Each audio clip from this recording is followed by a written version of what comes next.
aula de número 4, sobre desenho, extensão, falando sobre desenho no ensino médio.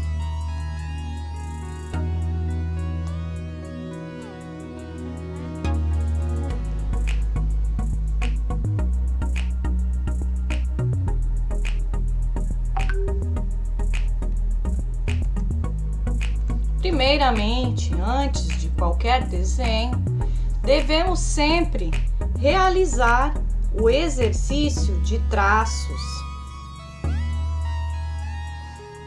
Veja na tela alguns exercícios que devem ser realizados antes de iniciar qualquer desenho. Exercícios de coordenação.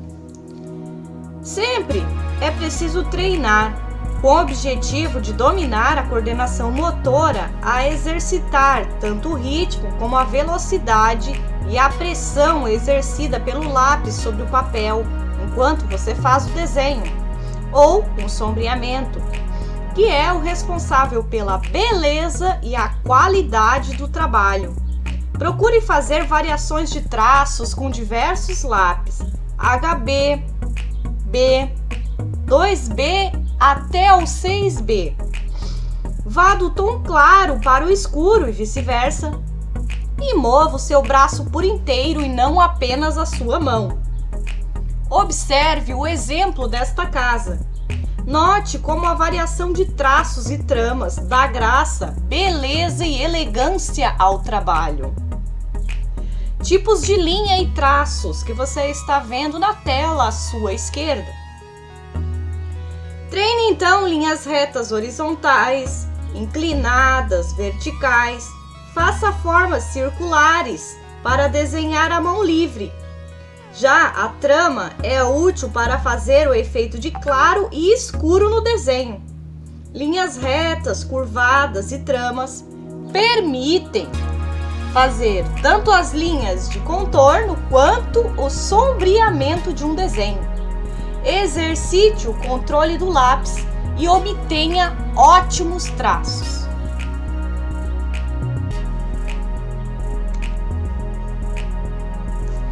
Treinando solos geométricos.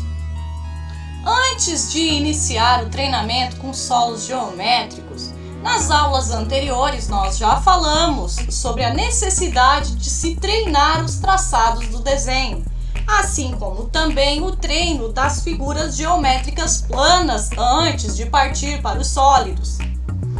Após o estudo e recapitulando este estudo das linhas, como nós vimos anteriormente, o treino do traçado, a pressão, o trabalho com o braço e não apenas com a mão, é necessário se atentar às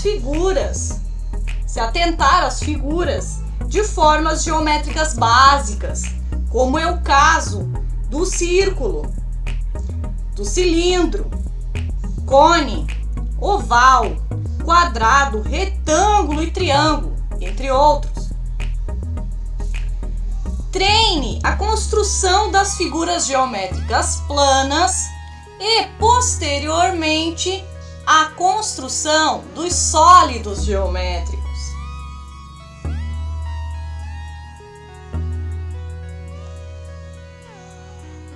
Os sólidos geométricos, como o cilindro, cone, cubo, a esfera e a pirâmide, possuem 3 dimensões e podem ser observados em 3 direções: pela altura, pela largura e pelo seu comprimento.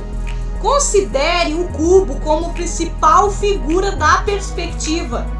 Faça o estudo deste sólido e procure praticar ao desenhá-lo em diferentes posições.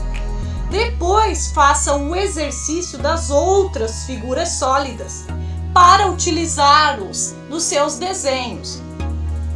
Esta aula escolheu o tema casas ou casarios para utilizar as técnicas que nós já aprendemos nas aulas anteriores e que estão sendo recapituladas nesta aula, que é o caso do desenho de perspectiva, o treinamento de traços, a iniciação do desenho com sólidos planos, a parte dos sólidos geométricos, as rachuras, os contrastes e o uso da luz e sombra.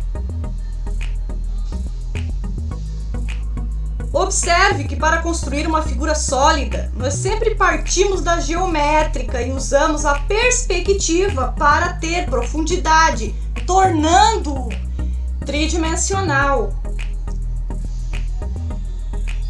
Depois de realizar todos os treinos com as figuras geométricas, os sólidos geométricos e o treinamento de traços, você vai ter um maior domínio do desenho dessas formas e obterá cada vez melhores resultados. Observem os exemplos.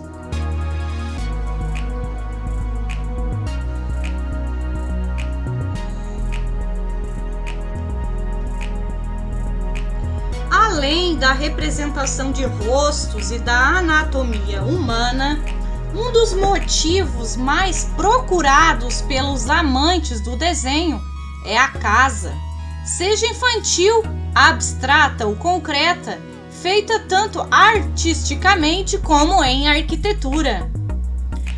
Nossa aula terá um foco em casarios, a arte de desenhar as casas. A pintura de paisagens como tema único é algo recente em termos da história da arte, mas isto não significa que antes desta época não se pintavam paisagens. Na verdade, muitos artistas utilizavam o ambiente externo como cenário para fazer seus desenhos. Alguns pintores clássicos eram, inclusive, primorosos paisagistas. Mas o desenho de casarios envolve algo maior do que a mera representação de alguma paisagem urbana ou rural. Ao desenhar ou pintar uma tela com este tema, faz-se necessário uma pesquisa histórica, por meio da qual podemos ter noções e impressões sobre o período da história retratado, bem como os hábitos e costumes de uma determinada sociedade.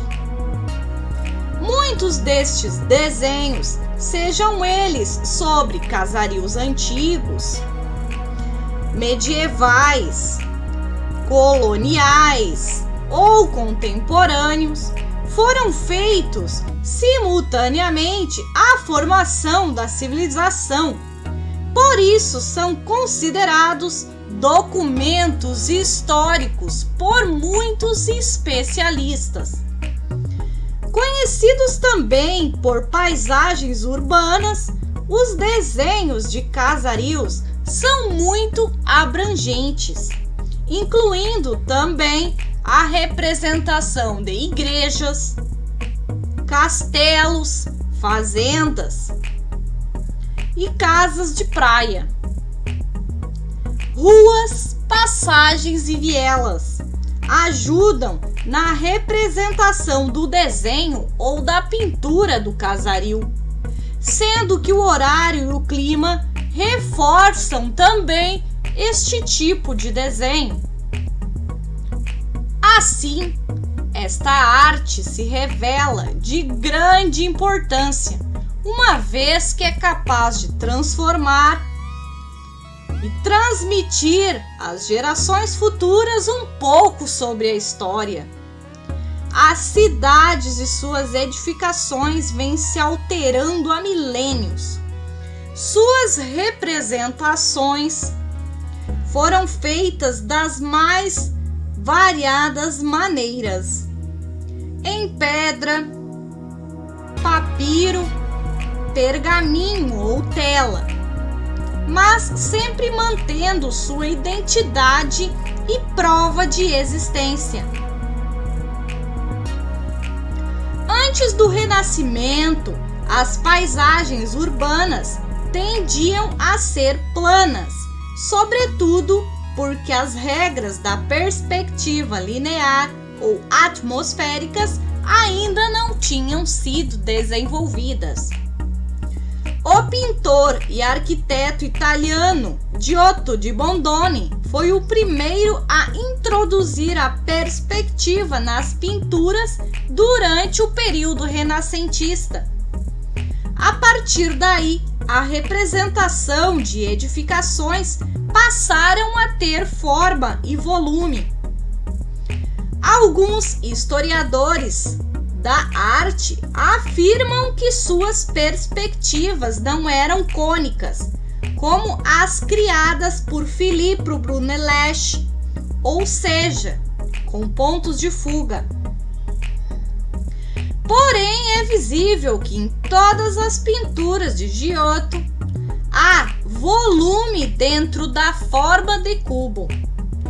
Durante a época das pinturas medievais, o desenho e a pintura de casarios tinham planos com profundidades equivalentes à perspectiva atual.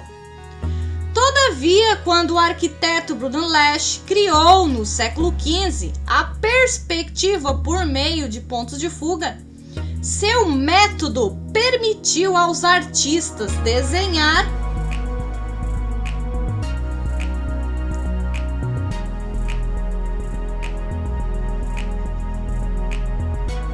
o espaço geométrico de forma regular e a retratar a paisagem urbana com mais realismo e de forma épica. Se durante o Renascimento o apelo do desenho clássico se dirigia para o épico e heróico, o desenho de casarios também acompanhou as diversas escolas e movimentos artísticos através do tempo. No entanto, a escola realista é a mais empregada para o desenho de casarios, que não envolve apenas as casas em si, mas também igrejas, estações ferroviárias, até mesmo fábricas, sobre um aspecto realista e não imaginário. No Brasil, a missão artística francesa trouxe o artista e pintor Jean-Baptiste Debré, que no livro Viagem Pitoresca e Histórica ao Brasil, retratou o cenário brasileiro da época, como com a vida urbana na corte, desde o luxo do império até o cotidiano dos escravos.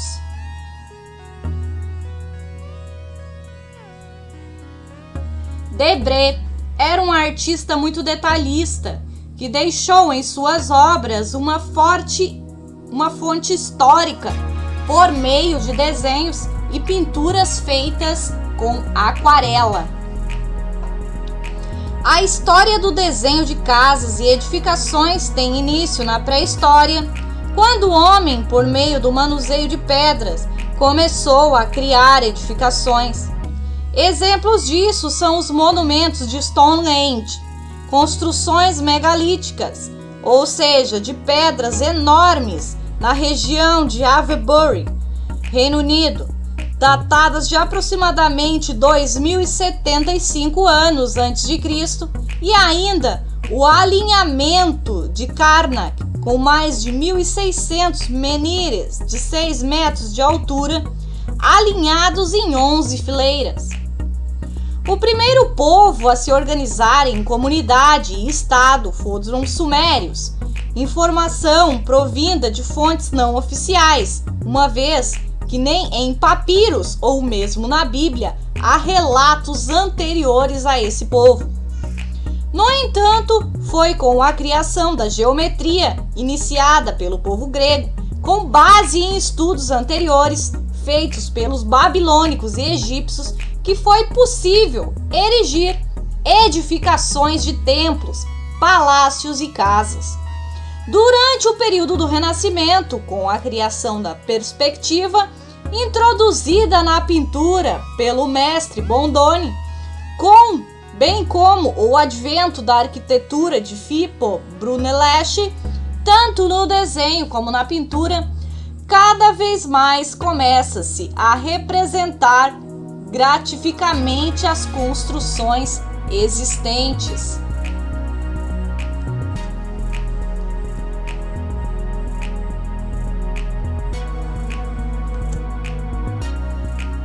A equidistância. Em perspectiva, pelo efeito da equidistância, à medida em que o observador se afasta da figura observada, ela parece ficar menor. Contudo, sua proporção é mantida. Para as distâncias. Para encontrar a distância de um objeto para o outro, utilize o recurso das linhas diagonais. Cruze o eixo da figura e marque a distância dele na base, depois trace a altura e assim por diante. Observe a primeira imagem. Para iniciarmos, utilizamos a figura geométrica plana de quadrado. O quadrado. Desenhe um quadrado e em seguida estique a linha do topo e da base e ache o centro pelo X. Estique a linha do eixo horizontal em paralelo à linha de base. Observe a figura número 2.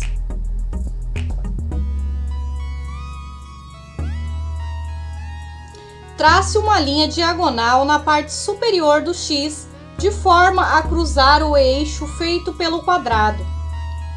No ponto onde a linha diagonal toca a base, trace uma linha vertical, de modo a formar o desenho de outro quadrado.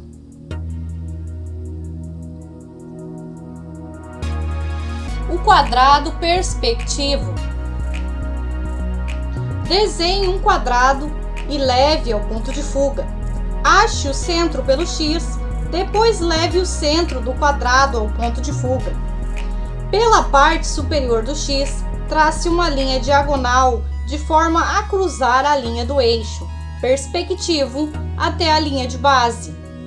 No ponto em que a linha diagonal toca a base, trace uma linha vertical, de modo a formar o desenho de outro quadrado.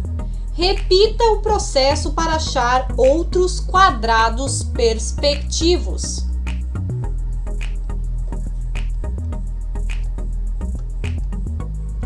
Desenho dentro do cubo. Casa com 3 janelas. Iniciaremos o desenho das casas por meio de vários modelos diferentes. Por enquanto, vamos nos preocupar apenas com as edificações no seu emprego de perspectiva.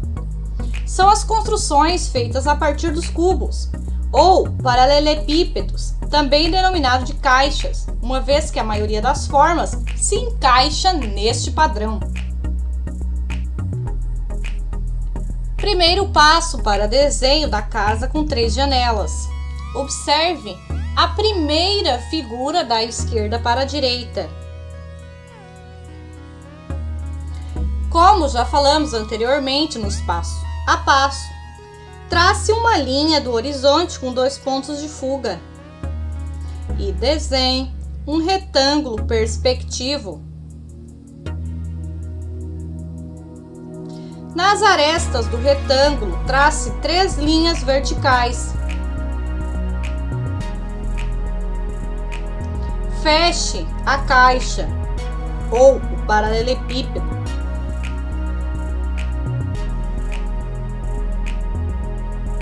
Na frente da edificação, marque com um X para encontrar o centro e pelo meio, trace uma linha vertical passando pelo topo da caixa.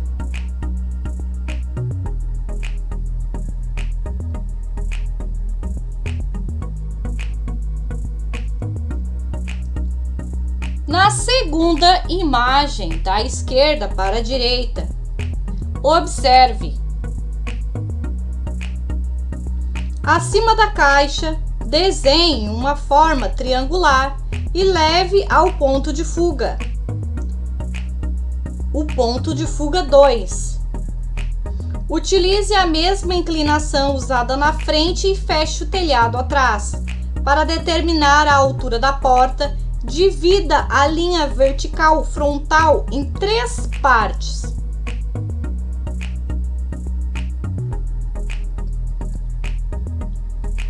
Leve a terceira medida ao ponto de fuga e desenhe a porta.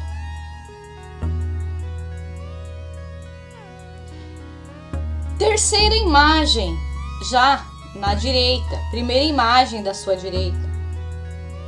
Entre as medidas 1 e 2 da linha vertical, marque as medidas das janelas. Pelos pontos de fuga, faça o capacho na porta da casa.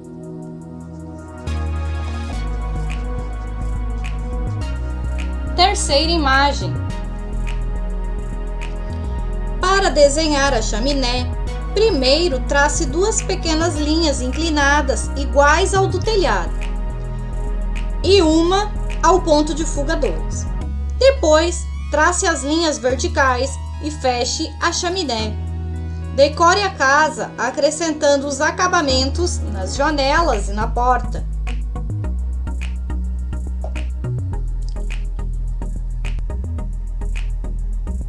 Casa sobre a linha do horizonte. O desenho desta casa é projetado sobre a linha do horizonte, o que altera o seu grau de inclinação. Sua vista é em ponglé, ou seja, de baixo para cima. Repare que a caixa que fará a casa aparece mais ao olhar do observador do que o seu telhado. Casa tradicional. O desenho mais tradicional de uma casa é elaborado na perspectiva oblíqua. Assim, a caixa aparece por inteiro. Pode-se observar que a maneira que se constrói o telhado também se altera. O ideal para encontrar as inclinações é utilizar as diagonais.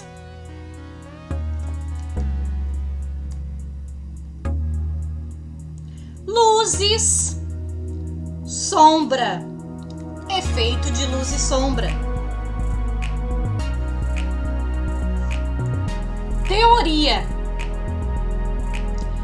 Se as tonalidades servem para dar forma, volume e textura dos objetos, a luz e as sombras ficam responsáveis por dar base à figura do casaril, bem como os contrastes entre os tons claros e escuros. Para entender este efeito, é necessário ter uma fonte de luz e um objeto. Existem duas formas de luz, a natural e a artificial.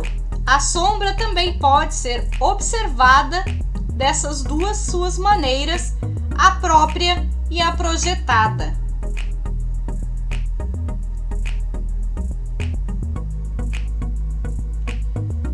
Sombra própria. É a sombra que se encontra no objeto ou elemento. Ela ocorre em degradês das áreas mais claras para as mais escuras. Sombra projetada é a projeção da forma de um corpo sobre um plano no qual a luz direta não incide, seja um plano horizontal ou vertical. Porém, é a projeção dessa sombra que localiza o corpo em um espaço, seja em uma base como o solo, o chão ou mesmo uma parede. Há pelo menos 8 tipos de sombra projetadas, sendo 4 para a luz natural, 3 para a artificial e a sombra projetada oblíqua, que se vê em ambas. A luz artificial, criada pelo homem para suprir a necessidade de claridade na ausência da luz natural, é obtida por meio de velas, lâmpadas e luminárias abastecidas com querosene, gás ou elétrica. Atualmente, luminárias elétricas. É importante saber a origem do foco da luz artificial, pois cada uma possui uma intensidade diferente de claridade. A vantagem desse tipo de iluminação é o fato de poder ser manipulada de acordo com a necessidade. A luz refletida. A luz refletida é aquela que, ao incidir e passar por um corpo ou objeto, choca-se com algum plano, seja horizontal ou vertical, e retorna ao seu objeto, produzindo um brilho, reflexo ou ponto de luz. A luz refletida está sempre presente e, por isso, é importante sempre representá-la. Entender este conceito e saber aplicá-lo torna seu desenho mais realista, convincente e com qualidades artísticas.